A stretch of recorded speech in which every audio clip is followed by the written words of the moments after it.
מאוחדים, עם ישראל חי, בעליות בירידות גם בשעות הכי קשות. Erev Tov, Shalom Uvracha, Parashat Be'alotecha cette semaine. Alors un shiur que je voudrais dédier pour la refoua shelema de mon cher beau-père, Haïm Victor Ben Esther, Betor She'ar Chole Amo Israël, Be'ezrat Hashem.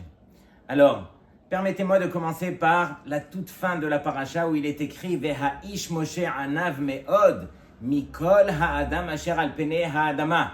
Imaginez tout ce qu'on aurait pu dire sur Moshe Rabbeinu, et la Torah a choisi de nous parler de sa anava, de sa modestie. Comme on le sait, le Gaon Mivina, il nous a livré entre autres un petit livre, mais petit en nombre, mais combien grand. Even Shelema, le Gaon Mivina, il écrit là-bas Ikar Chayut Adam Uleitchazek Tamid Ba'avodat Hamidot. Quel est le principal? C'est de travailler les midot. Veimlav Lamalo Chaim. Et s'il ne travaille pas ces midot, alors pourquoi est-ce qu'il est venu sur terre? Donc c'est ça le but. Et donc le plus grand chez nous, ce qu'on trouve à dire, c'était le plus anav.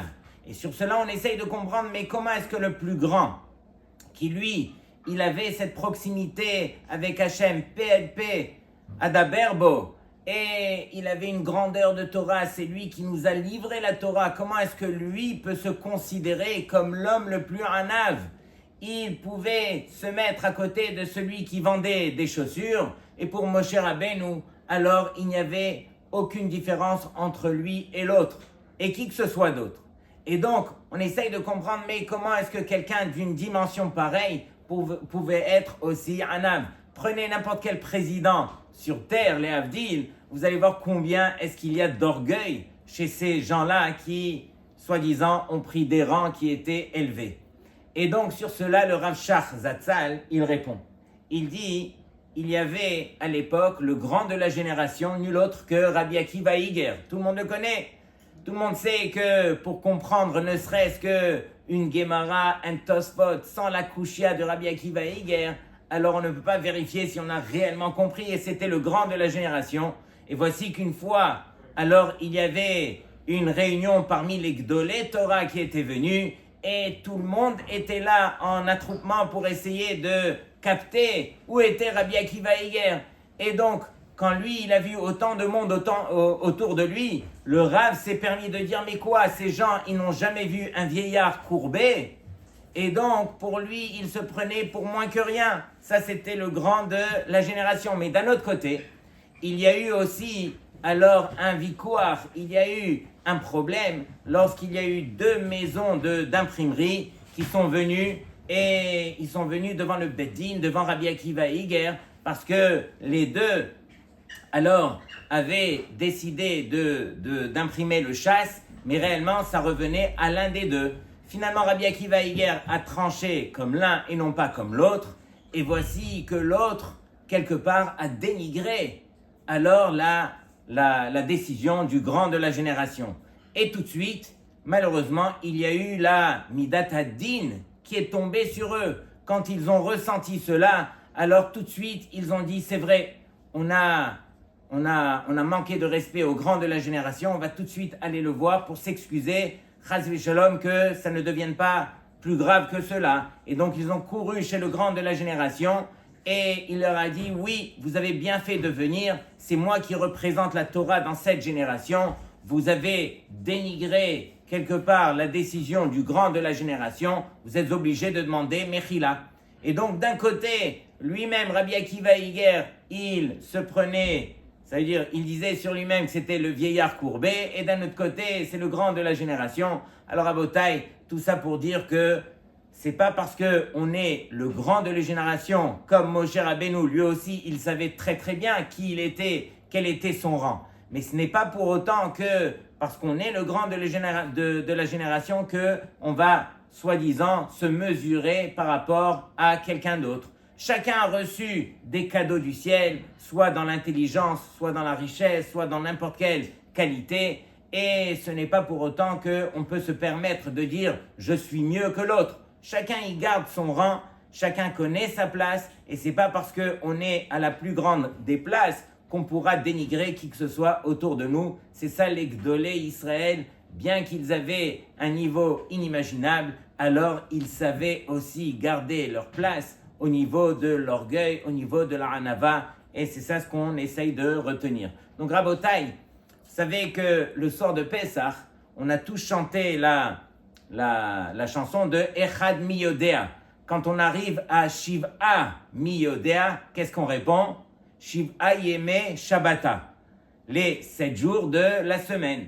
Or, la paracha de cette semaine, elle a une autre réponse à cette question. Shiv'a Miyodea, alors la paracha, elle répond Shiv'a Sifrei Torah. Puisque on sait qu'il y a le Sefer de Bereshit, celui de Shemot, celui de Vaïkra. Lorsqu'on arrive à Bamidbar, alors il y a depuis le début de Bamidbar jusqu'à la paracha de cette semaine, au Nun qui est à l'envers, Vaihi Binsoa Haaron, c'est là que est considéré le 4e livre. Ensuite, le Vaihi Binsoa Haaron lui-même jusqu'au Nun suivant, c'est considéré comme un livre Bifnei Atzmo.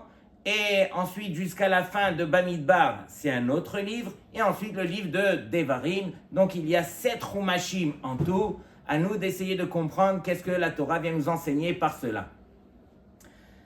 Rashi commence par pourquoi est-ce que la Manismecha Parashat HaMenorah et Parashat HaNesiim, comme on le sait dans la fin de la Parasha de Nassau, alors tous les Nesiim, les 12 Nesiim, lorsque on va compter Ephraim et Ménaché, ont tous emmené des korbanot justement pour la construction du Mishkan, pour permettre à ce Mishkan justement de commencer. Mais il y en a un qu'on n'a pas invité. Peut-être que c'était même le plus grand parmi eux, qui était nul autre que Aaron à Cohen. Aaron n'a pas été convié pour offrir des korbanot. Et donc, ici, tout de suite, pourquoi est-ce qu'on a juxtaposé donc le fait d'emmener les korbanot, que les Nessim ont emmené les korbanot, et ici le fait d'allumer la menorah? Alors, Rashi répond, les filles, Shekshera Aha Aharon Chanoukat Nessim, lorsque Aaron il a vu que les Nessim avaient amené donc ces cadeaux, Chalsha Azda'ato, il a eu beaucoup de peine à Aaron. Shelo haya immahem b'Hanouka, lo hu velo shifto. Ni lui ni sa tribu ont été encore une fois conviés à emmener des korbanot. Amar lo Akadosh Baruch Hu, il lui dit Hayecha. Hayecha veut dire, c'est un langage de Shevoua, je te jure. Shelcha gedola mishelahem, ta part, elle sera encore plus grande que celle des Nessim. Shata madlik umetiv et anerot, car toi tu auras le mérite de pouvoir allumer et arranger les nérotes de la menorah. Et donc, Rabotai, il y a tellement de questions ici, on va essayer de réfléchir. En tout cas, il y a un point, un chidouche que j'ai vu cette année qui m'a fait quelque part tilt, que je voudrais partager avec vous. On dit que Aaron, Chalsha Azda'ato. Aaron, il a eu de la peine. Chalishut Adat. Et donc, Akadosh Baruch Hu, il lui a dit, ah, tu as de la peine, attends, je vais te récompenser par un petit cadeau, même un grand cadeau, c'est toi qui vas allumer la menorah.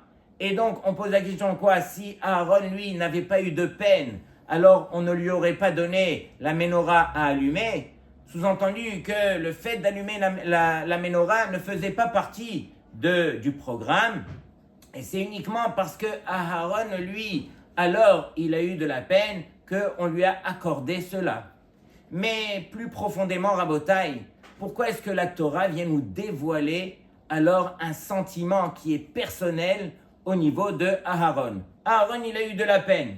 Et alors la Torah, elle doit nous dévoiler la peine que Aaron, il a eue, peu importe la peine ou pas. Si Hachem a demandé d'allumer la menorah dans le Mishkan, alors on aurait dû donner l'ordre et Aaron l'aurait fait. Pourquoi est-ce qu'on fait dépendre tout ça d'un sentiment que la Torah vient nous dévoiler, chose qui était profondément personnelle? Qu'est-ce que la Torah vient nous dire par cela? Et donc, Rabotai, regardez bien. Il faut imaginer et bien comprendre que si Akadosh Baruch Hu lui a accordé justement le fait d'allumer la menorah, c'est parce que Aaron, justement, il a eu de la peine. Et de quelle peine est-ce qu'il s'agit?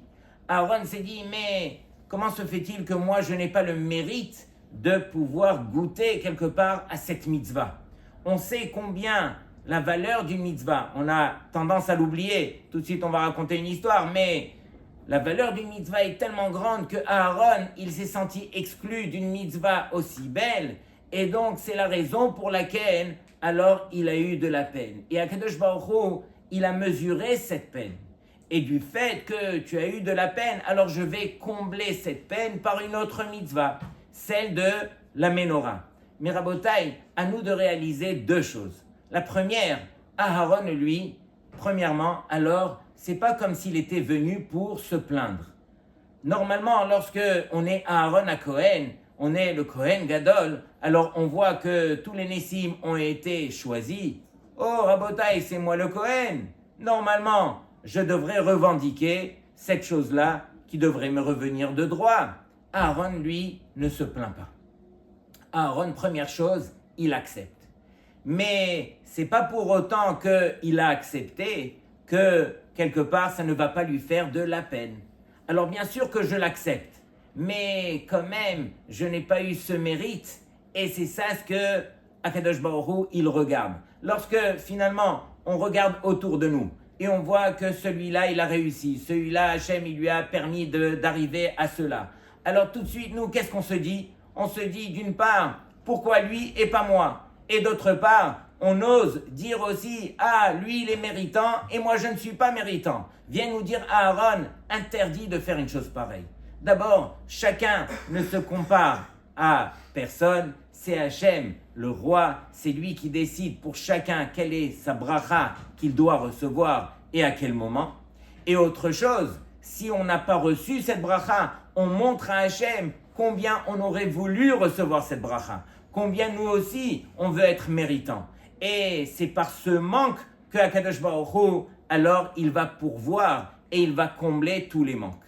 Et donc ici, encore une fois, il y a bien sûr d'autres questions. On sait que Aaron, lui, qu'est-ce qu'il a fait en tout et pour tout? Il a allumé la Ménorah. Et quel est le rapport entre le fait de l'Enessim qui emmène les corbanotes et lui qu'on lui accorde la Ménorah? Quel était l'emblème de la Ménorah? Pourquoi est-ce qu'on a accordé cela à Aaron? On sait que la Ménorah, bien sûr, elle représentait la Torah.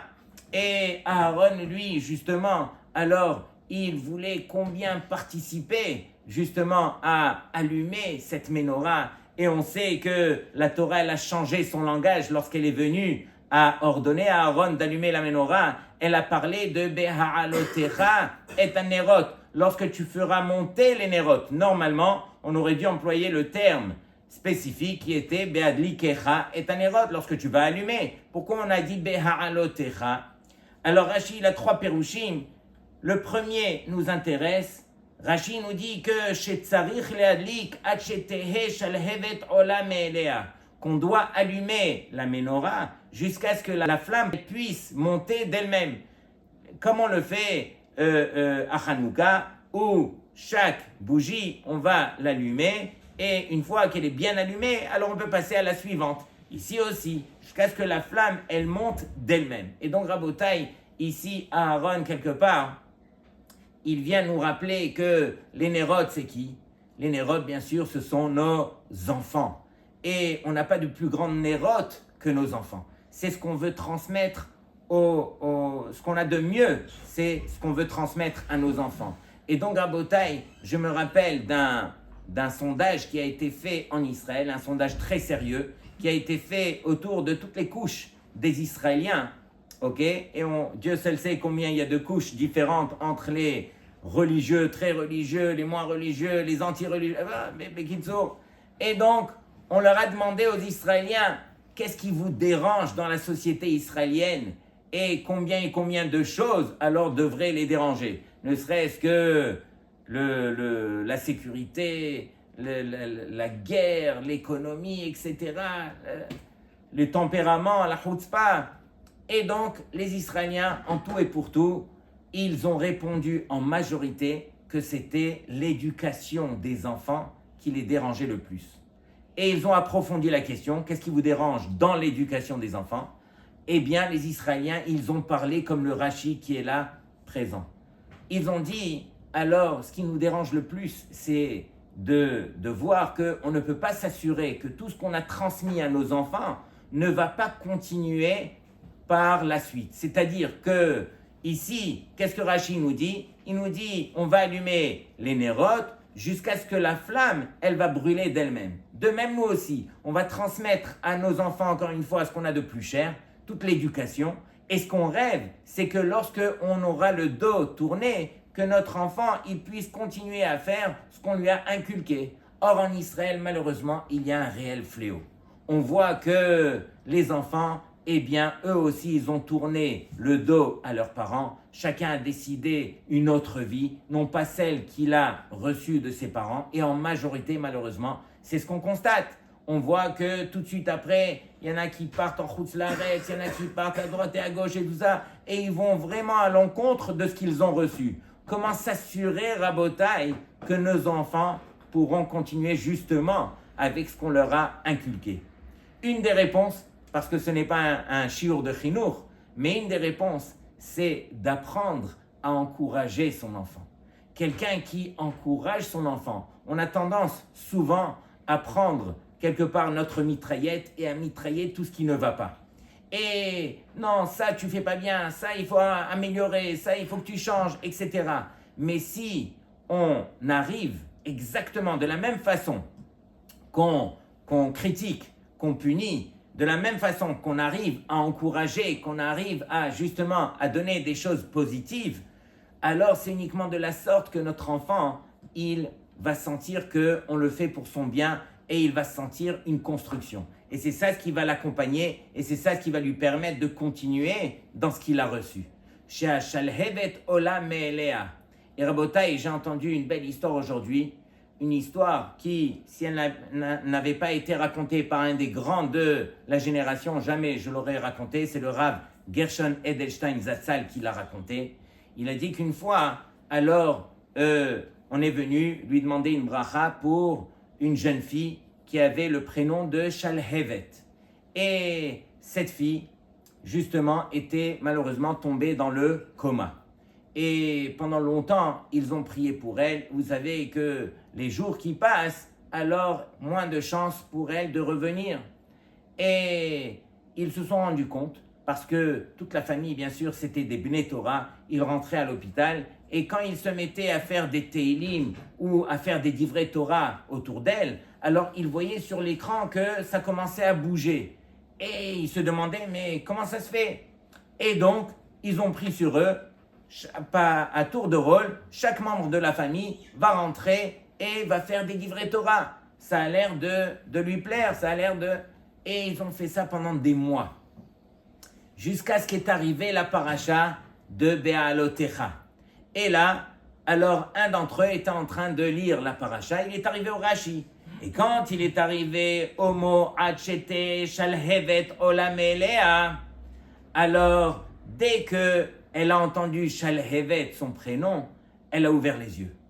Elle a ouvert les yeux, elle est sortie du coma, Rabotai, et quelque temps après, elle a pu se remettre sur pied et elle a retrouvé sa tête et elle en est sortie.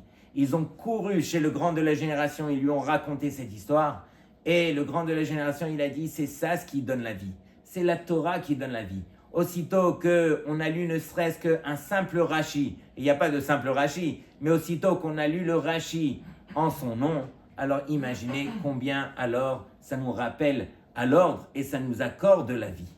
Rabotai, on raconte aussi qu'il n'y a pas longtemps, le Rav Biderman, un des grands rabbinim d'Eretz Israël, il a raconté qu'il était témoin d'une scène terrible en Israël. Vous savez que souvent ça arrive que les conducteurs là-bas, ça conduit assez vite. Sur une autoroute, alors il y avait un camion qui roulait et il roulait assez normalement. Et devant lui, il y a un enfant qui sort de nulle part, un enfant de bas âge qui commence à courir. Et le camion, malheureusement, n'a pas pu freiner, n'a pas pu s'arrêter et l'a percuté.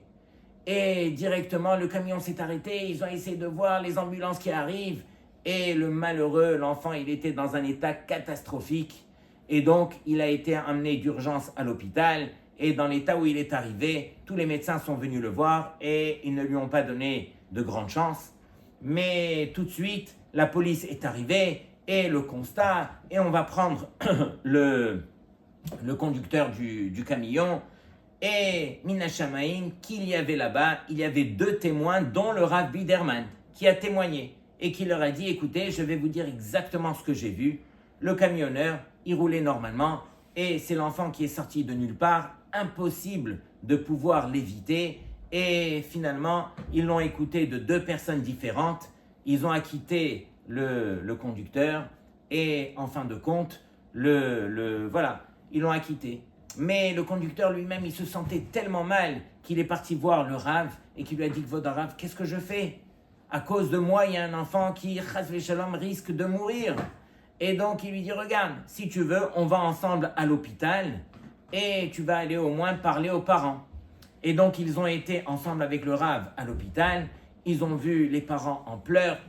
Les médecins qui, encore une fois, ne donnaient pas de grande chance pour pouvoir guérir l'enfant qui était arrivé vraiment dans un état catastrophique.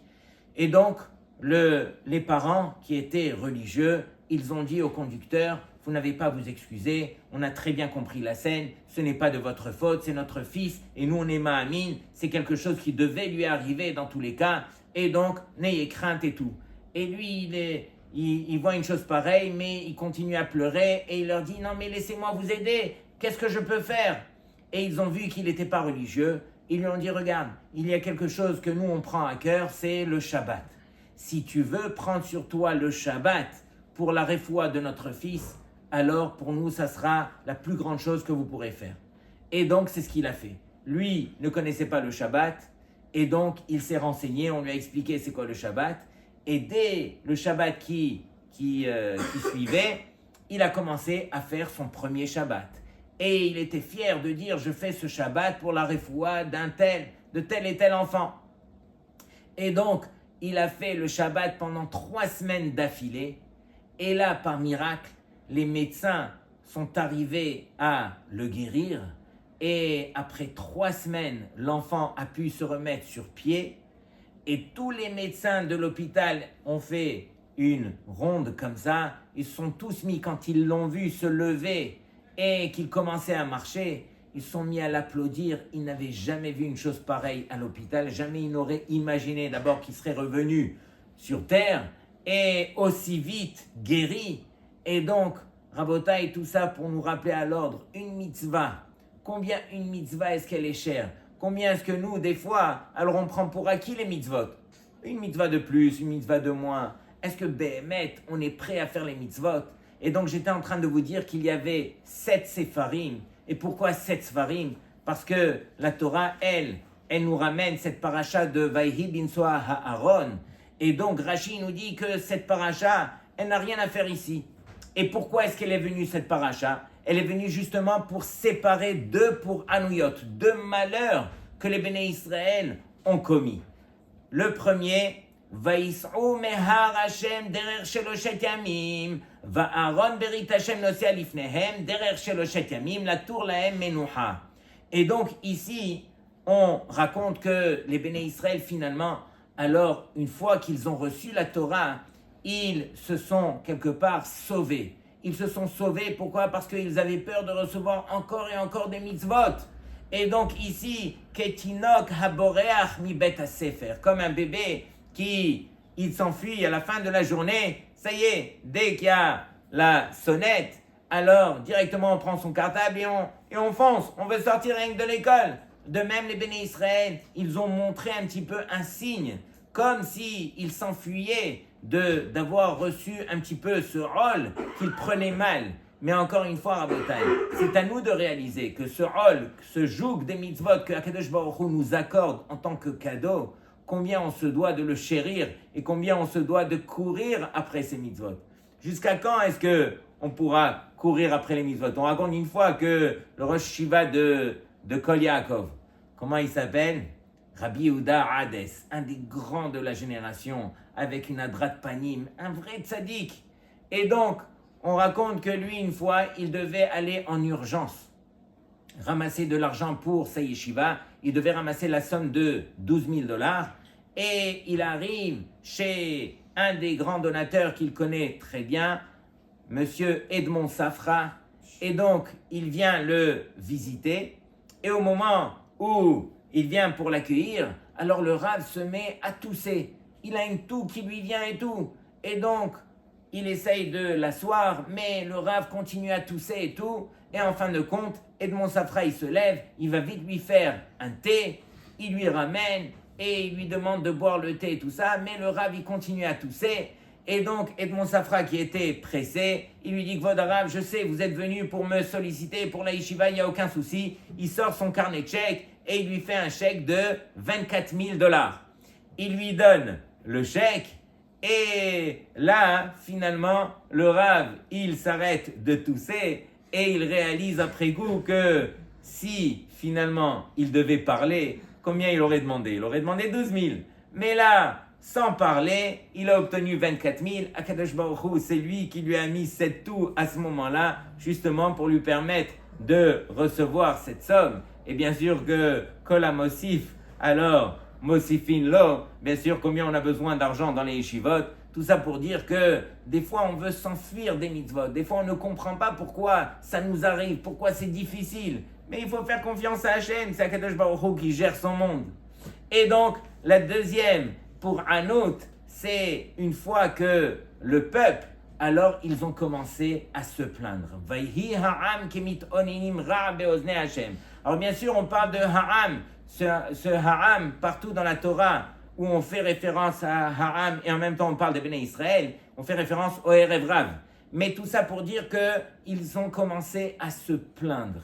Et donc, ils se sont plaints sur les choses qu'ils se rappelaient qu'ils avaient justement en Égypte, qui n'ont plus dans le désert, et bien sûr qu'ils se sont plaints de plusieurs façons, mais Rabotaï, ce que nous on doit réaliser, c'est que bien sûr, une fois qu'on commence à se plaindre, on ne peut plus s'arrêter de se plaindre, et on commence sur ça, et on critique ça, et on juge mal, etc., pendant qu'on devrait essayer de considérer que déjà on est dans un monde qui est 4 étoiles, un monde dans lequel tout marche, tout est organisé, tout est fait, ne serait-ce que dans le corps humain, sur terre, etc. Et au lieu de voir les choses qui différencient, alors on devrait se concentrer sur les choses qui sont tellement belles. Je me rappelle une fois, je rentre en classe, c'était une classe de 4e, et j'ai ramené avec moi une feuille toute blanche sur laquelle j'avais mis un point noir en plein milieu. Je passe chez chaque enfant et je lui dis « Qu'est-ce que tu vois ?» Tous les enfants de la classe m'ont dit « Je vois un point noir ». Et une fois que tout le monde a été interrogé, je leur dis « Rabotaï, sur cette feuille, il y a 99% de blanc. Et vous n'avez vu que le point noir ?» C'est exactement ça. L'homme, il est ce qu'il est. L'homme, il ne remarque que ce qu'il dénote. Pendant que ce qu'il devrait apprendre à voir, c'est justement tout ce qui va bien, tout ce qui est beau. Au lieu de voir les choses qui nous embêtent, apprendre à voir les choses qui sont positives. Il faut faire un switch dans la tête pour s'éduquer à comprendre que Akadosh Baruch Hu nous parle de manière positive. À nous de comprendre et de percevoir le message de manière positive. Et donc ici, Rashi de dire que finalement, pourquoi les Béné Israël se sont plaints? Ils se sont plaints par rapport à des choses qu'ils ont fait sortir de leur bouche. Ah, on n'a pas la viande, on n'a pas le... etc. Mais la vérité, c'est que c'est d'ivrei alilot, c'était des prétextes. Eux, ils en avaient marre. Ils voulaient se plaindre sur des choses, mais derrière ces choses-là, combien ils avaient mal perçu, encore une fois, ce rôle, ce joug que Akadosh Baruch Hu nous met.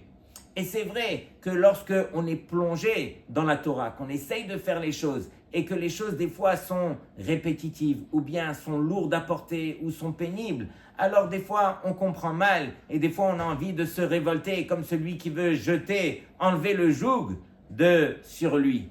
Et comme on a un Sheikh Khatan qui est parmi nous, alors je me permets d'abord de lui souhaiter un grand Mazal Tov, mais de lui dire que la raison pour laquelle Akadosh Baruch Hu t'a demandé de choisir une femme, c'est justement pour que tu apprennes à prendre sur toi un rôle qui est le plus beau des jougs, qui s'appelle rôle Isha. Et depuis le premier instant où tu vas rentrer sous la choupa et que tu vas lui placer l'anneau, Hareat mikudeshet li, alors à partir de là, tu porteras ce joug jusqu'à 120 ans. Et tu ne pourras jamais plus revenir me voir et me dire, Rav, cette semaine, le joug, il était trop lourd à porter. En kazedava. Une fois qu'on commence, on continue. Et on ne se rappelle que des choses, encore une fois, qui sont positives. Et c'est uniquement de la sorte qu'on grandira et qu'on pourra ressembler à ces béné Israël, où on rappelle ce que Masechet Sanhedrin nous dit, que heureuse est cette génération où on a pu compter ses fautes. Alors bien sûr, nous, on prend le microscope et on agrandit et on essaye de dire les choses pour qu'elles puissent pénétrer dans nos oreilles. Mais bien sûr, il s'agit d'or, midbar, d'or, déa, une génération qu'on ne pourra jamais atteindre leur niveau ni comprendre leur niveau. Et donc, encore une fois, la Torah, elle s'adresse à nous au travers des fautes que nos avot ont fait, Maaseh avot siman labanim. Et donc, Shabbat shalom lekulchem, que chacun puisse prendre les choses de manière encore plus positive. Shabbat shalom.